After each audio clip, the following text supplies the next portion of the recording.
And ముఖ్యంగా PWD category, PWD person with disability ఎవరైతే ఉన్నారో, అంటే ఫిజికల్లీ హ్యాండిక్యాప్డ్ అంటాం కదా, మీ దగ్గర గవర్నమెంట్ ఇచ్చిన డాక్యుమెంట్ ఉందా లేదా చూసుకోండి.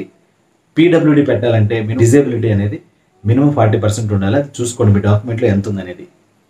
సివియర్ అని ఉందా, ఓకేనా, ఎక్స్ట్రీమ్డ్ అని ఉందా, లేదా 40% ఉందా, 70 ఉందా, 80 ఉందా, అట్లా చూసుకోండి. రైట్, దాన్ని బేస్ చేసుకొని మాత్రమే మీరు పీడబ్ల్యూడి పెట్టుకోవాల్సి ఉంటుంది. పీడబ్ల్యూడి పెట్టుకోవడం వల్ల అడ్వాంటేజ్ ఏంటంటే జేఈ మెయిన్స్లో చాలా తక్కువ పర్సెంటేజ్కే కట్ ఆఫ్ ఉంటుంది. 0.00957 అలా పర్సెంటేజ్ ఉంటుంది కట్ ఆఫ్ పర్సెంటేజ్. సో కాబట్టి మీకు ఒక 30-40% వచ్చినా మీరు సీట్లు గెయిన్ చేసేదానికి ఛాన్సెస్ ఉంటాయి పీడబ్ల్యూడి స్టూడెంట్స్కి. అర్థవుతుందా? సో కాబట్టి పీడబ్ల్యూడి కేటగిరీ ఉంటే పెట్టుకోండి. సో ఎలాంటి ఫేక్ అయితే క్రియేట్ చేయకండి. లాస్ట్ ఇయర్ చాలామందికి ఇబ్బందులు కలిగాయి. సో ఎందుకని చెప్తున్నానంటే లైవ్గా నేను మెంటర్షిప్ చేశాను కాబట్టి చాలామంది స్టూడెంట్స్ నన్ను కాంటాక్ట్ అయ్యారు, కమ్యూనికేట్ చేశారు నాతో.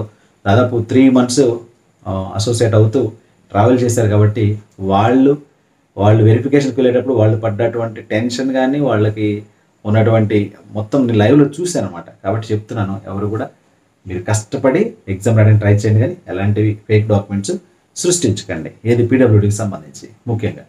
రైట్నా, అలాంటివి చేస్తారని కాదు, బట్ ఇన్ కేసు ఒకవేళ మీకున్నా అది రియల్గా పీడబ్ల్యూడికి సంబంధించిందేనా కాదా తెలుసుకొని మాత్రమే డాక్టర్ సర్టిఫికేట్ తీసుకుంటేనే యూ కెన్.